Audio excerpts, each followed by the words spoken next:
সরাসরি চলে যেতে চাই ফ্রি হিট সেগমেন্টে, যেখানে আপনারা ক্রিকেট নিয়ে নানা রকম প্রশ্ন করেছেন। শুধু কি ক্রিকেট নিয়ে করছে? ক্রিকেট নিয়ে করেনি, তবে আজকে ঘুমিয়েছেন সকালে? ঘুম এবং নির্ঘুম দুটো মিলেই হয়েছে। চোখ ডলতে ডলতে সকাল 6:30 নাকি উঠেছিলেন শুনলাম। শোনেন, মানে আপনি যেটা বুঝাতে চাইছেন সেটা তো কষ্ট করে বোঝানোর দরকার নাই। আজকে পুরো ঢাকা শহর কেন মানে হলুদের জয় জয়কার হয়েছে সেটা হয়তো বা আপনার প্রশ্ন, এবং আপনার এটাও আমার প্রশ্ন না, আমি তো খুশি। আবার আপনার এটাও প্রশ্ন যে কি ব্যাপার ক্রিকেট শোতেও কেন এই ব্রাজিল নিয়ে প্রশ্ন হচ্ছে, ফুটবল নিয়ে প্রশ্ন হচ্ছে। আমরা তো ফ্রি হিট সেগমেন্টে ইউজুয়ালি ক্রিকেট শো, ক্রিকেট নিয়ে কথা হবে। টাইমের প্রশ্ন ফ্রিতে চলে, কিন্তু আমাদের ক্রিকেট ফ্যানদের ফুটবল প্রশ্ন আবার আমরা ঠিক আছে নিতে পারি দুইটা, কারণ তারা তো ক্রিকেট ফ্যানদের ক্রিকেটীয় ভালোবাসায় সিক্ত ফুটবলীয় প্রশ্ন। হ্যাঁ, ফুটবল প্রশ্ন, এবং প্রশ্নটা তারা কাদের কাছে রাখবেন? আমাদের কাছেই তো রাখবেন। এখন আমরা হয়তো একটু কম জানতে পারি বা বুঝতে পারি, কিন্তু আমরা তো উত্তর তো দিতে পারি। সেই প্রশ্নটা তিনি কিন্তু একবার সরাসরি প্রশ্ন করেছেন, কোনো রকম লুকোচুরি নেই। এক লাইটেই নিশ্চিন্তে চলে দিনের পর দিন। Walton emergency bulb, the best emergency bulb. Brazil কি গ্রুপ চ্যাম্পিয়ন হবে? একদম সরাসরি প্রশ্ন। গোল ডিফারেন্স তো তাই বলে। যদি এখন পর্যন্ত গোল ডিফারেন্স তো ব্রাজিল এগিয়ে আছেন, দে আর কিন্তু মরক্কোর সাথে হাইতে খেলাটা তো বাকি। এটাই সমস্যা। মানে যেটা হচ্ছে যে আজকে যেটা আক্ষেপ লাগছিল, বললেন না যে ঘুমিয়েছে কিনা, বা ওই সময় যেটা আক্ষেপ লাগছিল যে অন্তত আরো 2-1টা গোল বেশি হতে পারতো, মানে সুযোগ ছিল। মানে আপনার এই ধরনের টিমের এগেইনস্টে আপনি যখন সুযোগ পাবেন, যেটা আসলে আমরা যদি আর্জেন্টিনার কথা বলি, তারা কিন্তু মোটামুটি সুযোগে দেখেন প্রথম ম্যাচে একটা হাইপ তুলে নিয়েছে, ঠিক আছে। তো ব্রাজিল ঠিক আছে এটা নিয়েছে, কিন্তু যেহেতু তাদের গ্রুপে, আর্জেন্টিনার গ্রুপে তো আর ওই যে মরক্কোর মতো অত কঠিন আর কেউ নেই, তো ব্রাজিলের গ্রুপে তো আছে, তাদেরকে নিয়েও ভাবতে হয়, র্যাঙ্কিং এ 7 নম্বর। হ্যাঁ, তো ওদেরকে নিয়ে ভাবতে হচ্ছে। তো সেই কারণে হয়তো গোল ডিফারেন্সটা আর একটু বেশি হলে ভালো হতো। আর্জেন্টিনা 3-0 নিয়ে হ্যাপি, কিন্তু ব্রাজিল কিন্তু চাইছে 5-0, মানে হ্যাপিনেসের লেভেলটাও কিন্তু আরো উপরে। এটা লেগেসি একটা ব্যাপার। হ্যাঁ, এটা লেগেসি একটা ব্যাপার আছে। তবে একটা ব্যাপার ভালো যে মরক্কো যে ম্যাচটা খেলেছে লাস্ট নাইট স্কটল্যান্ডের এগেইনস্টে, সেখানে কিন্তু তারা ওই যে প্রথম 1 মিনিটের যে গোল করলো, এরপরে কিন্তু পুরো ম্যাচ আর গোল হয়নি, 1-0 তারা ম্যাচ জিতেছে। তো স্কটল্যান্ডের সাথে আবার ব্রাজিলের ম্যাচ আছে, ব্রাজিল যদি সেখানে একটা ভালো রেজাল্ট বের করতে পারে, সেটাও বা ব্রাজিলের জন্য অ্যাডভান্টেজ হবে, এবং গ্রুপ চ্যাম্পিয়ন হয়ে হয়তো বা চান্সেস আর হাই সো তবে ফার। গ্রুপ চ্যাম্পিয়ন হোক না হোক, আপনার রাউন্ড অফ 32 তে ব্রাজিলের খেলা পড়বে হয় নেদারল্যান্ডের সাথে, না হলে জাপানের সাথে। আপনি গোল ডিফারেন্স এখন যেটা হচ্ছে, মানে মরক্কোর হচ্ছে 1 আর ব্রাজিলের হচ্ছে 3, সো পার্থক্যটা দেখেন। এবং স্কটল্যান্ডের এগেইনস্টে তো ব্রাজিল গোল করবে, এবং সেখানে হাইতির এগেইনস্টে আবার কি, মানে এটাও যদি আবার শিওর হওয়ার কি আছে, আর এমন কি। আর হাইতির এগেইনস্টে ধরেন মরক্কো গোল করবে, এখন কয়টা করবে?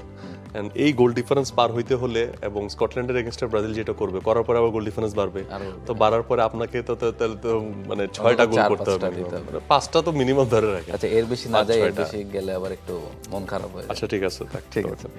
আমরা তাহলে ফুটবল থেকে আবার, তবে ব্রাজিলীয় ফ্যানদের একটা জিনিস ভালো কি, মানে তারা হচ্ছে একটা কঠিন প্রতিপক্ষ, যেমন মরক্কো যে গ্রুপে আছে সেই গ্রুপে তারা হচ্ছে এগিয়ে থাকে, মানে গোল ডিফারেন্সও বেশি থাকে, এবং তারা হচ্ছে ওই গ্রুপটাতে টপ হয়, এটার একটা শান্তি আছে। মানে গ্রুপ টপ হইলেই তো হয় না, কার এগেইনস্টে খেলে আপনি টপ হচ্ছে, এটা একটা ব্যাপার। এবং শুরুতে, মানে ওয়ার্ল্ড কাপের শুরুতেই আপনি কার এগেইনস্টে খেলছেন, হ্যাঁ, তাও আবার এমন না যে এখন ধরেন নেইমার ছাড়াই তো খেললো, এখন আর্জেন্টিন ফ্যানরা তো হচ্ছে মেসি ছাড়া, ফার্স্ট হাফের পরে রাফিনিয়া তিনিও খেলতে পারেন সেকেন্ড হাফে, তো মেসি ছাড়া কি এখন আর্জেন্টিন ফ্যানরা নামবে?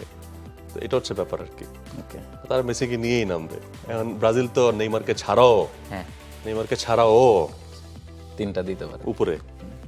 ওকে, এবারে যদি একটু ব্রাজিল থেকে আমরা অস্ট্রেলিয়া বা চট্টগ্রামে যদি ফেরত আসি, মিজানুর রহমান তিনি বলছেন যে তার বড় প্রশ্ন, অস্ট্রেলিয়ার বিপক্ষে বাংলাদেশ দারুণ ব্যাটিং করার পরেও হারতে হয়েছে। আমার প্রশ্ন হচ্ছে, সাকলাইনকে অস্ট্রেলিয়ার মতো দলের সামনে ফেলে দিয়ে তার ক্যারিয়ারটা হুমকির মধ্যে ফেলে দেওয়া হলো কিনা, যেটা নিয়ে আমরা কথা বলেছি। এবং আরেকটা তিনি ব্যাপার বলেছেন যে রিশাদ নাসুম থাকার পরেও চাপের মুহূর্তে সাকলাইনকেই কেন ব্যাটিংয়ে পাঠানো হলো, তিনি ভালো ব্যাটিং করতে পারেন, কিন্তু এমন মুহূর্তে কি ঠিক হয়েছে ব্যাপারটা, এবং শেখ মেহেদীর জায়গায় রিশাদ কেন খেললেন? এই অলমোস্ট প্রত্যেকটা প্রশ্নেই আমরা মোটামুটি কভার আপ করেছি। আর ব্যাটিংয়ে তাদের আগে পাঠানোটা ঠিক আছে, সাকলাইন তাদের চাইতে ভালো ব্যাটার, দ্যাটস নো ডাউট। কিন্তু ওই যে নাম্বার 6 তিনি নামবেন, সাথে হচ্ছে শামীম পাটোয়ারি যাবেন, এটা আমার কাছে একটু অড লেগেছিল।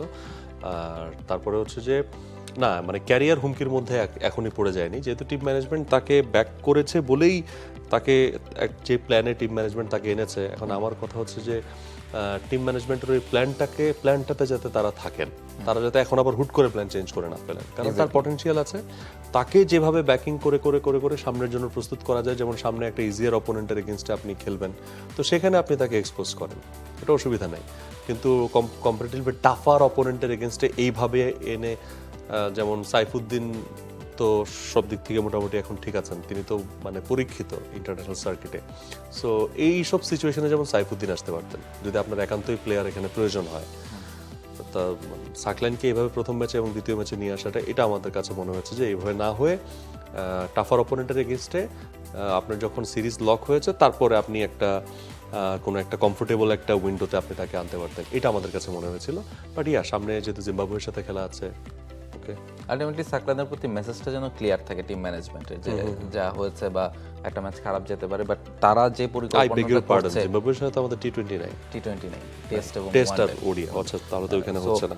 ওই জায়গাটাতে আমার মনে হয় যে সাকলানের যদি ক্লিয়ার থাকে তিনি, যে ঠিক আছে আমি এই ম্যাচটা খেলেছি, পারফর্ম করতে পারিনি, বা টিম ম্যানেজমেন্টের আমার এই প্ল্যান আছে আমাকে নিয়ে, সো তিনি যেন নিশ্চিন্ত থাকেন। না সাকলাইনকে আমরা বলবো যে ইটস ওকে, ইটস ওকে, মানে মানে you are okay on your side, মানে আপনার হয়তোবা মানে এই যে পজিশনে আপনাকে জাস্ট এক্সপোজ করে দেওয়া হলো, এটা টিম ম্যানেজমেন্ট প্ল্যান করবে, বাট আপনি তার কোয়ালিটি বা তার ট্যালেন্ট নিয়ে তো এখানে কোনো আসলে প্রশ্ন নাই। So it's okay.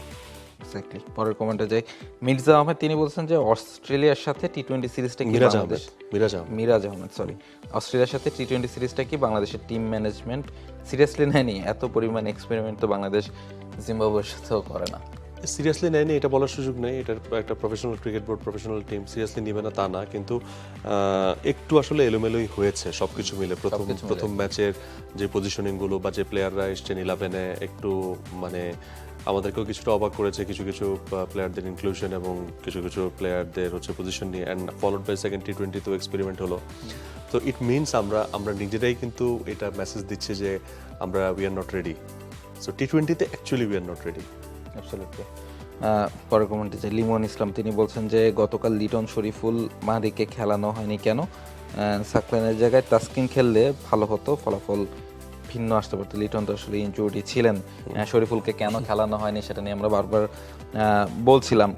শেখ মেহেদীকে খেলানো হয়নি, রিশাদকে খেলানো হয়েছে। রিশাদ আসলে যেভাবে বিগ ব্যাশে পারফর্ম করে এসেছেন, এবং রিশাদের মতো একজন লেগ স্পিনারকে মানে এই ধরনের বোলারদের হয় কি যে আপনি খুব ভালো করে জানেন যে একটা দুইটা ম্যাচ খারাপ যায় বা তিনি মাঝে মাঝে রান খরচ হয়, এবং গতকালকে ম্যাচটা তিনি 4 ওভারে 46 রান খরচ করেছেন, কোনো উইকেট পাননি। সো আবার রিশাদ এমন দিন যাবে যে 40 রান খরচ করে এমন সময় দুইটা উইকেট পাবেন, সেটা আসলে ম্যাচের টার্নিং পয়েন্ট হয়ে যায়, যেটা আমরা লাস্ট সিরিজগুলোতে দেখেছি। মানে একজন লেগ স্পিনার যখন আপনাকে পালবেন আপনি, তখন আসলে ওই রিস্কগুলো নিয়ে আপনাকে পালতে হবে বা খেলাতে হবে। তো রিশাদের জায়গাটা আসলে ছক্কাও খান, উইকেটও পান। সো লেগ স্পিনাররা সবসময় আসলে খানিকটা এক্সপেন্সিভ বা রিস্কি বোলার। সো রিশাদকে হয়তো বা খেলানো যেতেই পারে, তবে তাসকিন খেললে শেখ মেহেদীর থাকাটা দরকার ছিল রাহুল, এটা আমার কাছে মনে হয়। শেখ মেহেদী কেন 11-এ ছিলেন না? নতুন বলে যেভাবে তিনি বোলিংটা করেন, ডানাতি ব্যাটার থাকাতে আপনি হয়তো বা এগেইনস্ট দ্য টার্ন খেলাতে চেয়েছেন, এই জন্য দুইজনকে রেখেছেন যে against the turn bowler Nasum এবং Rishad. But Sheikh Mehedi right handed ব্যাটারদের এগেইনস্টেও তিনি ভালো বল করেন। তারপরে হচ্ছে আপনার ব্যাটিংটাতেও তিনি কিছু হ্যান্ডি কিছু ভূমিকা রাখেন। সো শেখ মেহেদীর ইনক্লুশনটা আমার কাছে মনে হয় দরকার ছিল। আর 3 পেসারের মধ্যে যে কম্বিনেশনটা আমরা আলোচনা করলাম, যে মুস্তাফিজ, নাহিদ রানা, তাসকিনকে বেশি ভরসা না পেলে তার জায়গায় শরীফুল, এতটুকু। সাকলাইন মানে এখনো না এই। এবং আপনি সাকলাইনকে তখন খেলাবেন যখন আসলে আপনি ওই ম্যাচে কিছু এক্সপেরিমেন্ট করতে চান, সেই সময় এক্সপেরিমেন্টাল কোশনগুলো যখন আপনার হাতে অ্যাভেলেবল হবে তখন, এর আগে সেই সময়। সো সেই জায়গাটাতে কিছু আসলে এলোমেলো অবস্থায় আসলে টি-20 সিরিজটাতে বাংলাদেশের হয়েছে। বাট আপনাকে এটাও মাথায় রাখতে হবে, টিমটা অস্ট্রেলিয়া ছিল। ওয়ানডে সিরিজটা আমরা যত সহজে বা স্পেশালি পেসারদের পারফরমেন্স আমরা যেভাবে জিতেছি, খুব স্বাভাবিকভাবে অস্ট্রেলিয়াও চাইতো যে সেখান থেকে কামব্যাক করার, এবং টি-20তে তারা খানিকটা কম্পেয়ার করলে স্ট্রং সাইড নিয়ে তারা মাঠে নেমেছে। সো তারাও টি-20টা কীভাবে খেলতে হয়, সিরিজ জিততে হয়, তারা খুব ভালো করেই জানে কীভাবে কামব্যাক করতে হয়। তো সেই কাজটা তাদের দিক থেকেও ছিল, তারা আসলে একটা সিরিজের শেষে টি-20 সিরিজ এসে তারা আসলে একটা কামব্যাক করতে চেয়েছে, তো সেটা তারা করেছে। এবং লাস্ট টি-20 ম্যাচটা আছে, আমার কাছে মনে হয় সিরিজ না জিতলেও আপনি যদি লাস্ট টি-20 ম্যাচটা জিততে পারেন, আমার কাছে মনে হয় যে আবার ওই মেসেজটা যাওয়া বা নেক্সট যখন সিরিজটা আপনি খেলতে নামবেন তখন ওই মোমেন্টামটা নিয়ে যাওয়া যে আমরা ঠিক আছে, দুটো ম্যাচ খারাপ গেছে, আমরা টি-20তে ভালো সাইড, টিমটা আমরা গুছিয়ে নিয়েছি, আমরা একটা ম্যাচ জিতেছি বা লাস্ট ম্যাচটা অস্ট্রেলিয়াকে হারিয়েছি। সো সেই আত্মবিশ্বাসটা নিয়ে অন্তত আপনি সামনে এগোতে পারবেন। সো আমার কাছে মনে হয় যে লাস্ট টি-20 ম্যাচটা বাংলাদেশের জন্য মেন্টালি জেতা খুব জরুরি। প্রথম দুইটা ম্যাচ যেভাবে হেরেছে সেখান থেকে নিশ্চয়ই বাংলাদেশ কামব্যাক করবে, সেই প্রত্যাশাই আমরা রাখবো এবং সেই প্রত্যাশা রেখেই আমরা শেষ করতে চাই আজকের ক্রিকেট শো। নিশ্চয়ই অনেক বেশি ফুটবল দেখছেন, রাত জেগে ঘুম হচ্ছে না, অনেক সময় সকালবেলা উঠতে হচ্ছে, তারপরেও ক্রিকেটটাও চলছে, ক্রিকেটটাও আপনারা দেখছেন এবং ক্রিকেট শো নিশ্চয়ই নিয়মিতই দেখবেন শনি সোম বুধ ঠিক সন্ধ্যে 6টায়। For more updates, subscribe to our YouTube channel and click on the bell icon. Follow us on Facebook and Instagram. Download T-Sports app to enjoy exciting games and highlights. Visit tsports.com.